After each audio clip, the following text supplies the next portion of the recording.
आज आता है जी टॉपिक क्लास में हमने प्रगति बैच स्टार्ट किया है। उसके अंदर हम इस वीडियो में क्लास 10th का आपने से सुना क्लास 10th का सोशल साइंस की बुक है, जिसमें आपकी एक बुक है आर्थिक विकास की समझ। तो इस आर्थिक विकास की समझ का चैप्टर नंबर फर्स्ट है विकास। ये इस वीडियो में करवाया जाएगा, पूरा समझाया जाएगा। वन शॉर्ट वीडियो है, इस एक ही वीडियो में आपका कंप्लीट हो जाएगा। ठीक है, तो वीडियो तक देख लेना। जो भी इंपॉर्टेंट है सब कुछ इसमें इंक्लूड किया गया है। उसका जो PDF वो आपको फ्री ऑफ कॉस्ट मिल जाएगा। उससे पहले इस वीडियो में समझ लो कि इस चैप्टर में क्या बोला गया। वीडियो शुरू करें उससे पहले चैनल को सब्सक्राइब कर दो, बेल आइकन प्रेस कर दो ऑल पर, ताकि आपको ऐसी वीडियो मिलती रहे। ठीक है, बेल आइकन भी प्रेस कर लेना ताकि जितनी भी आगे वीडियो आएगी वो सही आपको मिल जाए। वीडियो को लाइक करना ताकि हमारा मोटिवेशन बढ़े। सबसे इंपॉर्टेंट से अपने हर एक फ्रेंड्स के पास वीडियो शेयर करना ताकि वो भी अपनी तैयारी कर ले। ठीक है, करते वीडियो स्टार्ट। ये है आर्थिक विकास की समझ क्लास 10th का सोशल साइंस की बुक। चैप्टर नंबर फर्स्ट है विकास। अब इसमें जो मेन चीज़ होती है वो होती है विकास। विकास का क्या अर्थ होता है, विकास से आप समझते हैं क्या हो। तो विकास का सरल शब्दों में अर्थ समझे तो विकास का अर्थ है किसी देश या समाज होता है ना, देश होता है उसका जो समाज होता है, उसकी जो आर्थिक सामाजिक और राजनीतिक स्थिति होती है ना, उसमें सुधार करना विकास कहलाता है। ठीक है, और यह सतत प्रक्रिया होती है जिसमें समय के साथ साथ देश या समाज की स्थिति में सुधार किया जाता है। तो सरल शब्दों में समझो विकास क्या होता है। विकास वो होता है जो किसी देश की आर्थिक राजनीतिक और जो उसकी सामाजिक स्थिति होती है उसमें सुधार किया जाता है। ठीक है, उसको और बेहतर बनाया जाता है, वो होता है विकास। अब विकास के मुख्यतः 3 प्रकार होते हैं, हम 3 प्रकारों से समझ सकते हैं। एक आर्थिक विकास, जो आर्थिक रूप से जो किसी देश की जो आर्थिक स्थिति होती है ना उसमें सुधार किया जाता है, वो होता है आर्थिक विकास, जिसमें आय में वृद्धि होता है, GDP में वृद्धि होता है, रोजगार के अवसर प्रदान करना होता है, वो होता है आर्थिक विकास। ठीक है, और दूसरा है सामाजिक विकास। सामाजिक विकास क्या होता है, इसमें जो सामाजिक सुधार होते हैं जैसे कि स्वास्थ्य हो गया, सामाजिक न्याय हो गया, ये सारे आपके सामाजिक विकास में आते हैं। ठीक है, तो यही सारी चीज़ बोली गई है। सामाजिक विकास होता है देश की सामाजिक स्थिति में सुधार करना, जैसे शिक्षा में सुधार करना। ठीक है, समाज में ही आता है। और स्वास्थ्य में सुधार करना, सामाजिक न्याय में सुधार शामिल है। उसके बाद जो तीसरा पॉइंट है इसका कि तीसरा प्रकार है राजनीतिक विकास। ठीक है, राजनीतिक विकास में क्या होता है, तो राजनीतिक विकास में जो राजनीतिक स्थिति होती है उसमें सुधार किया जाता है, यानी कि जो लोकतंत्र में सुधार किया जाता है, लोगों की भागीदारी को और बेहतर बनाया जाता है। ठीक है, मानव अधिकार के सुधार किया जाता है, मानव अधिकार की रक्षा की जाती है, उनके लिए समय समय पर नए जो अधिकार है वो बनाए जाते हैं। ठीक है, संविधान में संशोधन किया जाता है, वो सारे होते हैं। शासन में सुधार शामिल है। ठीक होता है राजनीतिक विकास, समझे क्या। और विकास के संकेतक, संकेतक कौन कौन से होते हैं, तो पहले संकेतक का मतलब समझते हैं। विकास के संकेतक, तो विकास के संकेतक वे मापदंड है जिसका उपयोग देश या समाज के विकास को मापने के लिए किया जाता है। नहीं, विकास के संकेतक आपका पूछा जाए संकेतक क्या होता है, तो उसका विकास के संकेतक का अर्थ है किसी समाज की के विकास को मापना, किसी समाज के विकास को मापना विकास संकेतक कहलाएगा। ठीक है, अब इसमें आपका GDP प्रति व्यक्ति आय होता है। अब GDP प्रति व्यक्ति आय क्या होता है, तो GDP प्रति व्यक्ति आय होता है उसका उपयोग एक देश की जो आर्थिक स्थिति होती है उसको मापने में किया जाता है। ठीक है, तो यहाँ पे देख सकते हो ये देश की आर्थिक स्थिति को मापने के लिए उपयोग किया जाने वाला एक मुख्य संकेतक है। ठीक है, ये है। और शिक्षा दर क्या होता है, इसमें किसी भी देश की जो शिक्षा प्रणाली होती है उसकी गुणवत्ता को मापने के लिए किया जाता है, वो होता है शिक्षा दर। स्वास्थ्य संकेतक क्या होता है, जो स्वास्थ्य संकेतक होता है किसी देश की जो स्वास्थ्य प्रणाली होती है उसकी गुणवत्ता है। ठीक है, कितनी स्वास्थ्य में सुधार किया गया है वो हम नापने के लिए किया जाता है, वो है स्वास्थ्य संकेतक। ठीक है, उसके बाद में मानव विकास सूचकांक याद सकते हैं। मानव विकास सूचकांक क्या होता है, यह एक सांकेतिक संकेत है। ठीक है, संकेतक है जो देश की आर्थिक सामाजिक और जो शैक्षिक स्थिति होती है ना, यानी कि जो शिक्षा की स्थिति होती है उसको मापने के लिए किया जाता है। ओके, जैसे उदाहरण से समझते हैं। देखो, भारत में विकास के संकेतकों में एक GDP प्रति व्यक्ति आय होती है। इसमें भारत की जो GDP होती है प्रति व्यक्ति आय, वो पिछले कुछ वर्षों में वृद्धि हुई है, यानी बढ़ी है। ठीक है, और देश की जो आर्थिक स्थिति है उसमें सुधार किया गया। इसी में हम देख सकते हैं विकास की अवधारणा और इसके संकेत के माध्यम से हमें देश की जो समाज की स्थिति थी उसके सुधार की आवश्यकता कदम उठाने में मदद मिलती है। यानी जो इसकी है ना GDP प्रति व्यक्ति आय, इससे हमें मदद मिलती है कि कैसे बढ़ाया जा सके ठीक है आर्थिक स्थिति को। विकास क्या वादा करता है, अब ये देखो विकास क्या वादा करता है, आपसे हम पूछा जाए तो विकास क्या वादा करता है। जो विकास होता है वो व्यक्ति के लक्षणों और जो उनका आकांक्षा है उन पर निर्भर करता है कि कौन से लक्षण है, उनकी क्या आकांक्षा है। ठीक है, और कुछ लोगों के जो विकास का अर्थ है वो अलग अलग होता है। ठीक है, हो सकता है जैसे ही समझो एक गरीब किसान के लिए विकास क्या है, तो एक गरीब किसान के लिए विकास वो है कि उसके जो अधिक आय मिले, ठीक है, उसकी खेती का बेहतर जीवन स्तर हो और अपने परिवार के लिए सुरक्षित भविष्य बना सके। एक गरीब किसान को यही चाहिए, अपने विकास करने के लिए ये सारी चीज़ें चाहिए। उसके बाद एक उद्योगपति, उद्योगपति को क्या चाहिए, वो अपना विकास कैसे कर सकता है। तो एक उद्योगपति के विकास के लिए उनका मुनाफा होना चाहिए, ठीक है। तो मुनाफा होगा तभी तो उसका विकास होगा। वो विस्तरित व्यवसाय होना चाहिए, नहीं विस्तारित व्यवसाय यानी बड़े व्यवसाय, ठीक है। उन्हें बाजारों में प्रवेश मिले, ठीक है। अंतर्राष्ट्रीय स्तर पर भी व्यापार करिए, ये सारी चीज़ें चाहते हैं उद्योगपति। और यही शिक्षाविद क्या चाहता है, शिक्षाविद को चाहता है कि बेहतर शिक्षा प्रणाली हो, अधिक संसाधन हो, पढ़ाने में सहायता हो, जैसे कि अभी आपको पढ़ाया जा रहा है उसी तरीके से, ठीक है। शिक्षा प्रणाली में यही सारे होते हैं, और छात्रों के लिए बेहतर अवसर हो। तो ये सारी चीज़ें आपके शामिल होती है, इसलिए अलग अलग जो उसके लोग होते हैं उनकी अलग अलग राय होती है, ठीक है। इस तरीके से अब विभिन्न देशों या राज्यों की तुलना करने के लिए हमें निम्न किन बातों का ध्यान देना चाहिए, ठीक है। जिन देश और राज्य की जो तुलना की जाती है वो किन बातों पर ध्यान करके की जाती है।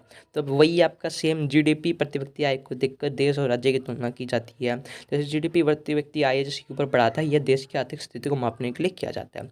शिक्षा दर प्रणाली है सेम वैसी है जैसे ऊपर बताया था, कि इसमें भी हमने इंक्लूड किया क्योंकि इसमें जो देश है वो राज्य है, इन दोनों की तुलना करनी है, इसलिए इन दोनों का फिर से प्रयोग किया गया इन सभी का, ठीक है। इन्हीं सब का प्रयोग होता है। जैसे कि स्वास्थ्य संकेतक, ये किसी देश की जो स्वास्थ्य प्रणाली होती है उसको मापने के लिए प्रयोग करता है, उनकी गुणवत्ता को, स्वास्थ्य प्रणाली की गुणवत्ता कैसी होती है, ठीक है। मानव विकास सूचकांक क्या, ये एक सांकेतिक संकेतक होता है जो देश की सामाजिक आर्थिक जो शिक्षा स्थिति होती है उसको मापने का कार्य करता है, ठीक है। गरीबी दर क्या होती है, ये किसी देश की जो गरीबी की स्थिति होती है कि कितने लोग गरीब हो रहे हैं, ये सारी चीज़ें मापने का कार्य करता है गरीब दर।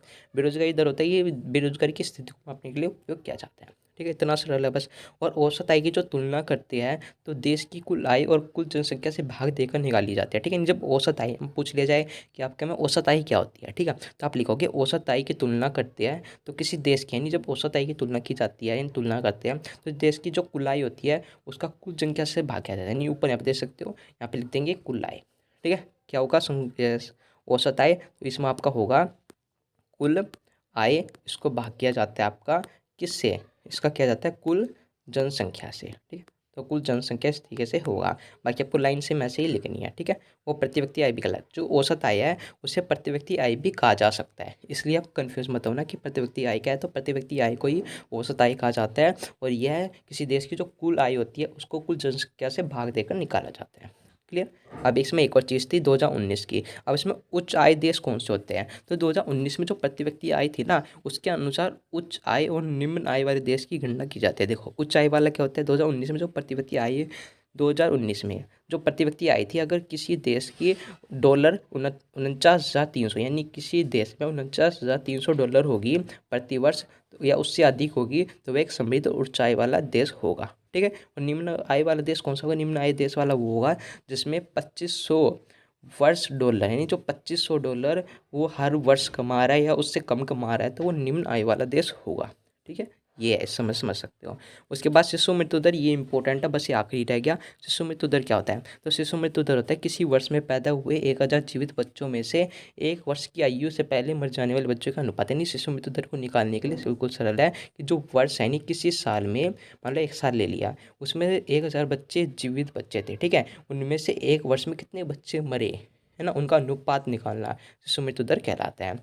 1000 जीवित बच्चों में से 1 वर्ष में मरने वाले बच्चों की अनुपात निकालना, ठीक है। साक्षरता दर क्या होती है, 7 वर्ष या उससे अधिक वर्षों की आयु के लोगों को साक्षर जनसंख्या का अनुपात आपका साक्षरता दर कहलाता है। यानी जो 7 वर्ष होते हैं उससे अधिक आयु के लोग होते हैं उसमें साक्षर जनसंख्या का अनुपात ही आपका साक्षरता दर कहलाता है।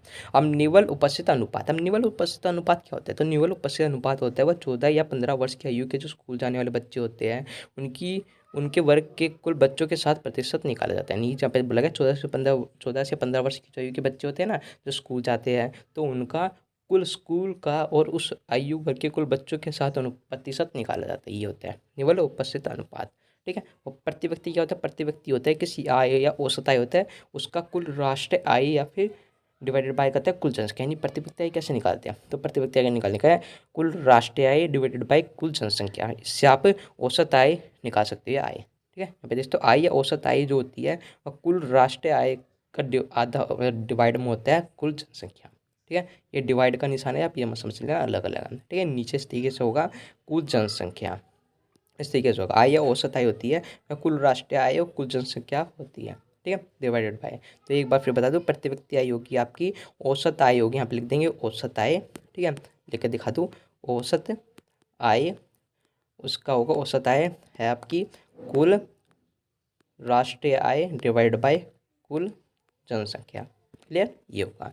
और मानव विकास रिपोर्ट, ये आखिरी पॉइंट आपका। मानव विकास रिपोर्ट क्या होता है, तो मानव विकास रिपोर्ट में आप लिखोगे यूएनडीपी द्वारा प्रकाशित मानव विकास रिपोर्ट है जो देश की तुलना लोगों के शिक्षा स्तर, उनके स्वास्थ्य स्थिति और प्रति व्यक्ति आय के आधार पर करती है। यानी जो मानव विकास रिपोर्ट होती है उसमें जो किसी देश है, यानी जो मानव विकास रिपोर्ट, यह यूएनडीपी द्वारा प्रकाशित एक रिपोर्ट है, ठीक है, जिसका नाम दिया है मानव विकास रिपोर्ट। इसकी जो तुलना की जाती है वो लोगों की जो शिक्षा का स्तर होता है, उनका स्वास्थ्य का स्तर होता है, जो व्यक्तिगत आय होती है, उसके आधार पर की जाती है, ठीक है। बात और उसके पड़ोसी देशों की 2021 और 22 की जो मानव विकास की जो रिपोर्ट थी वह कुछ संबंध आंकड़ों पर दृष्टि डालती है, ठीक है। ये आप लिख दो कि समझ कि मानव विकास रिपोर्ट क्या होती है आपके माझ है। तो मानव विकास रिपोर्ट वह रिपोर्ट होती है जो किसी देश की तुलना लोगों की जो शिक्षा के स्तर पर, स्वास्थ्य स्थिति और प्रति व्यक्ति आय के आधार पर की जाती है, वो होती है मानव विकास रिपोर्ट। क्लियर, बस इतना ही था और ये इंपॉर्टेंट था इसलिए हमने भी इसको इंक्लूड कर दिया। तो मानदंड, अब आपके माझे मानदंड कितने प्रकार के होते हैं, तो मानदंड होते हैं 3 प्रकार के। मानव सूचकों के आधार पर, मानव विकास सूचकों के मानदंड और राज्यों की तुलना, ठीक है। मानव विकास सूचकों के आधार आज कितने आधार है, तो 3 आधार। मानव सूचकों के आधार है 3, शिक्षा के आंकड़े, लोगों का स्वास्थ्य और प्रति व्यक्ति आय। नहीं प्रति व्यक्ति आय तो हमने बता दिया, लोगों का स्वास्थ्य क्या होगा, तो लोगों का स्वास्थ्य आपका बता दिया, ठीक है। और शिक्षा के आंकड़े को नापा जाता है। मानव सूचकों के आधार ये आपके 3 है, ठीक है, याद रखना। मानव विकास सूचकों के मानदंड, अब मानदंड आ जाए, कितने मानदंड है, 3। पहला प्रति व्यक्ति आय, दूसरा है जीवन प्रत्याशा और तीसरा है साक्षरता दर, और इसमें चौथा भी है। यानी जो मानव विकास सूचकों के मानदंड है वो 4 है टोटल, कितने, 4। पहला प्रति व्यक्ति है, दूसरा है जीवन प्रत्याशा, ठीक है, और चौथा है आपका सकल नामांकन अनुपात तीनों स्तरों का, ठीक है, सकल नामांकन अनुपात तीनों का, साक्षर, और तीसरा आपका साक्षरता दर। ये आपके 4 ही, याद रख लेना। क्लियर, उसके बाद है राज्य की तुलना। अब जो राज्य की तुलना की जाती है वो 3 आधार पर की जाती है, शिशु मृत्यु दर पर, साक्षरता दर पर, और यह निवल उपस्थिति अनुपात पर। क्लियर, ये है।